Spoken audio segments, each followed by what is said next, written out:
Hi, today we're going to run through creating your inventory. Once we finish that, we're going to just look at the chemical category of the inventory section and go through some of the properties that need to be set. Once we've done that, we'll just run through a quick spray plan, and that'll show you how the inventory affects what you see in the when you're creating spray plans. Alright, so first off, we're going to go to our inventory section. We're going to start up our inventory wizard. I'm going to step through to the first page. Okay, this page, essentially it defines where you store your inventory. So generally, best practice is one store per site. To add a new one, essentially just go to the top and fill in the columns above and press enter. The next page is where we categorize our inventory. So we split our inventory into the different categories, a little bit like a supermarket where you've got dairy, meat, etc. So in the sample database, what we have is things like packaging, fuel, chemicals, fertilizers. Okay, the next step will take us to our stock list. So essentially this is everything that you might use as a business.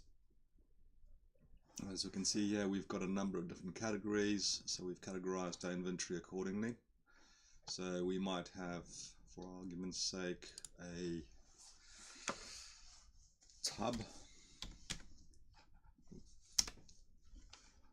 which could be packaging, and each one would cost us $1 or £1. Okay, the next step, what we're going to do is we're going to assign inventory to the different stores. So what we see here is our stores. We can filter this down to limit it to where we are. So I'll just do Farm 2 store, and let's just, for argument's sake, we're going to put our tub into inventory. Okay, so what I'm going to do is I'm going to select tub by just typing it in there. I'm going to say it's going to Farm 2 store, and we've got 100 which are currently in stock. Press enter, and that's committed to the database, and that is pretty much it. Click finish. Now, as I mentioned earlier on, chemicals are a special category because they require some additional information. So what we're going to do is we're going to go to agronomy, manage chemicals, and here we can see the different chemicals that we have in our inventory. So we need to define a few properties here. So category being one, so what type of a chemical or what is it used for. We can see we've got insecticides, herbicides, weedicide, etc, etc, etc. So if we just pick one that we have, let's just try that one there. I'm not really sure what it is, but let's just go through it. So let's just say that's a dilution rate of 2.1 liters per hectare. This is the application rate, or the recommended application rate. It's got no withholding period and no entry holding period, and requires a batch number. And that is pretty much it. So what we've done here is we've just chosen one of our chemicals from our inventory, from our stock items, and we've assigned some properties to it so that it can later be used in the spray diary or the spray wizard. So what I'm going to do now is I'm going to fire up the spray wizard, and I'm just going to create a quick chemical application record.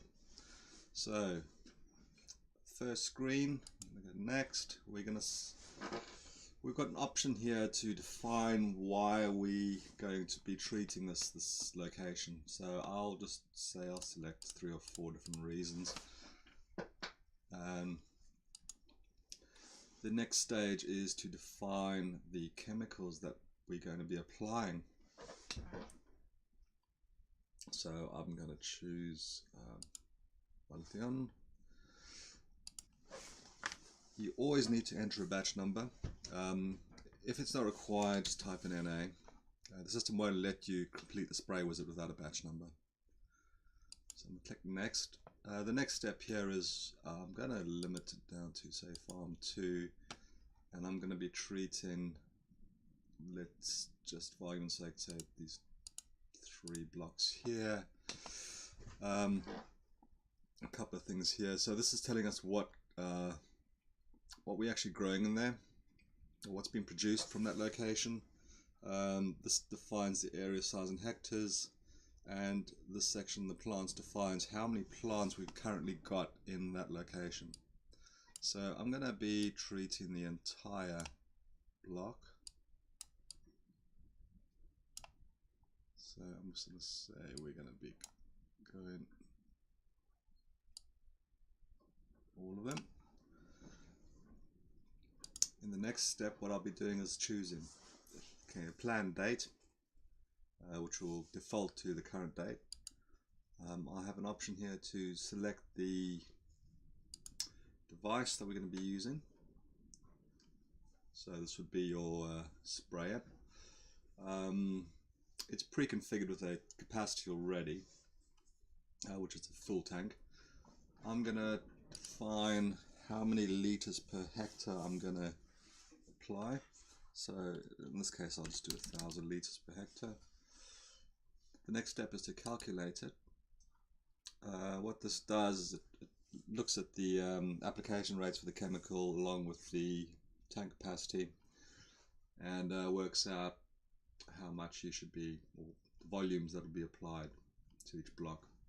If I click next, it's going to break that down to me, and by block or by location, and let me know what the total chemical mix or undiluted mix is going to be, the total volume that needs to be sprayed, and it'll let me know some information about park tanks. So where a full tank is not required, it'll work out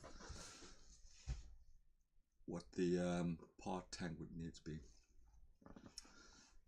Okay, so the next step would be to finish this.